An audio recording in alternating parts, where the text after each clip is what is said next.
Hello! Hello! Today we are talking about the history of Xcelerator. We're at the end of this video. You'll know the full history about the two rides that were built before Xcelerator and Xcelerator the ride. Joey, would you please start us off by explaining what the first ride was and the history about it? Of course. Motorcycle Chase opened in 1976. The ride was manufactured by Aero Development, with the ride being a quad steeplechase coaster. The ride's top speed was 40 miles an hour, and the ride vehicles were 3-car trains that could hold 2 passengers each train, which gives a total of 6 passengers per train. Because the ride is a quad steeplechase, the ride had 4 tracks, with each track being 1,778 feet in length, and each track layout being very similar to each other. The vehicle design is Indian-style motorcycles with a range of colors being blue, red, green, yellow, and brown. There probably could be more colors, but from all the information we could find, we cannot claim that. There wasn't really much theming for the ride besides what looked like some natural scenery scattered around the coaster. The ride was said to be quite popular by the general public, but that does not mean that the ride wasn't having problems. There were complaints on the high center of gravity on the vehicles with the method of rider restraints, as well with the high speed. And the restraints are only a seatbelt. So in 1979, Knott's Berry Farm did a whole overhaul to the attraction. In 1980, the ride reopened and was just in time for Knott's 60th anniversary, and was renamed to Wacky Soapbox Racers, with the big changes being the 3-vehicle trains were replaced by single-vehicle trains that could hold 4 passengers. The top speed was changed to 30 miles an hour, and real theming was added. The new vehicle design was changed to what looked like a wooden soapbox derby-style vehicle with bicycle wheels on the sides and Mrs. Knott's pie tins on the front. While this new overhaul to the attraction added theming, it was reported that the effects in the theming were either disabled or stopped working in the mid to late 80s, sadly. While the motorcycle chase was short-lived and only lasted 3 years before closing, the Wacky Soapbox Racers lasted 16 years and was a beloved attraction at Knott's Berry Farm. Unfortunately, in 1996, Knott's Berry Farm announced that they will be closing Wacky Soapbox Racers, and everyone was devastated. Knott said that they will replace it with something that they said would change Knott's Berry Farm history forever. But what they got is, well, you will find out with what Corbin has to say next. So hit the road, Corbin! Alrighty. September 26, 1996, by a Japan manufacturer, Togo, had made a ride called Windjammer Surf Racers, which Knott's Berry Farm announced to the public. On March 26, 1997, the public was opened to the new ride. Windjammer Surf Racers was a mouse looping coaster with steel tracks that would go through the rough layout that included one inversion. Windjammer also was a dueling coaster that included 2 colors, which were red and yellow, that featured the same layout as the others. So it's not like Twisted Colossus, where it has different turns and twists.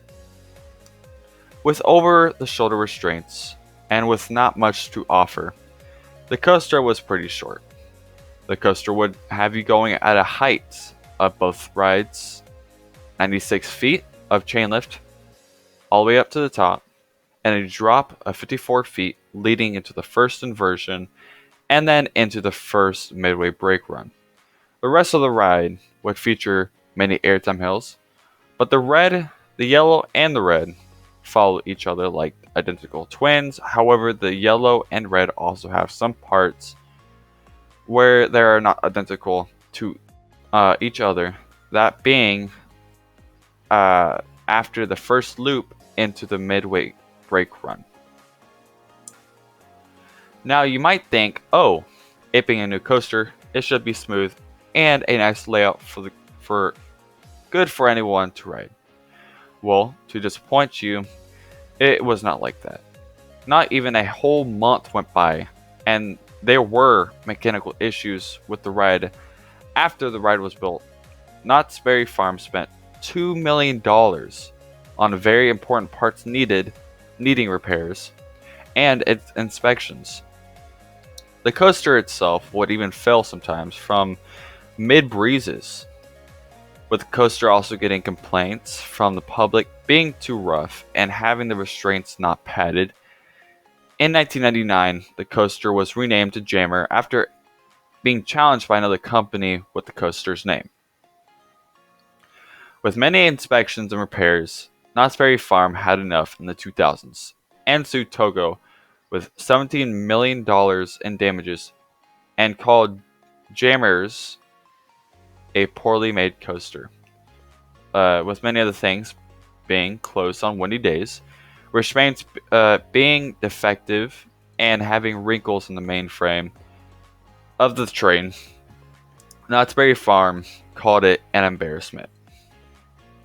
In 2004, and not sure the month or date, Togo went bankrupt, and the ride Jammers, or when Jammer Surf Racers, was torn down in July 2001 when Jammers Surf Racers were no more.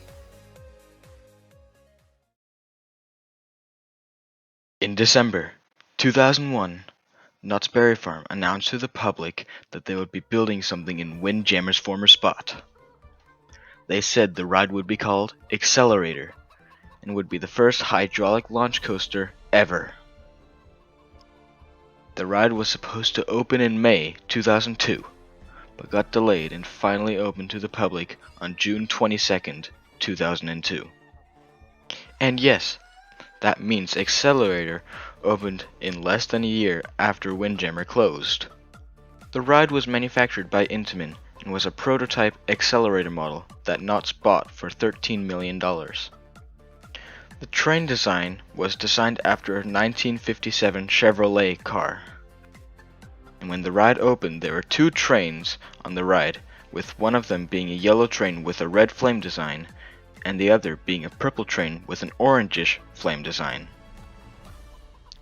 In 2003, Knott's decided to add a crossbeam support between the top hat supports, and they also for some reason repainted the yellow train to red, and now has a yellow flame instead of a red flame.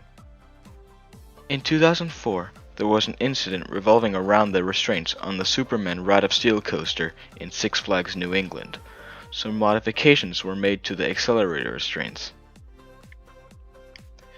Everyone was having fun on the ride, when until in 2008, the ride was closed for a few months. Oh, and the red train's green seats were painted black, but whatever. When the ride reopened, the ride was only operating with one train. The ride was like this until in 2009, when the launch cable snapped, and the people on board in the front seats of the train were hit by debris of the snapped cable. Thankfully, the ride officially reopened in April of 2010 with a catwalk beside the launch track, and the red train's yellow flame design were painted to patriotic flames. In 2011, the ride supports got a repaint, but not the track. In 2016, the purple train seats were eventually painted black, just like the red trains. In 2021, the ride track received a new paint job with various colors being orange, yellow, red, and gray. Since March 2022, the ride has been closed because of a delayed shipment that's supposed to deliver a part has not arrived yet, and it's unknown when it will reopen again. This means the ride has been down for more than a year now, and everyone is hoping it will open soon.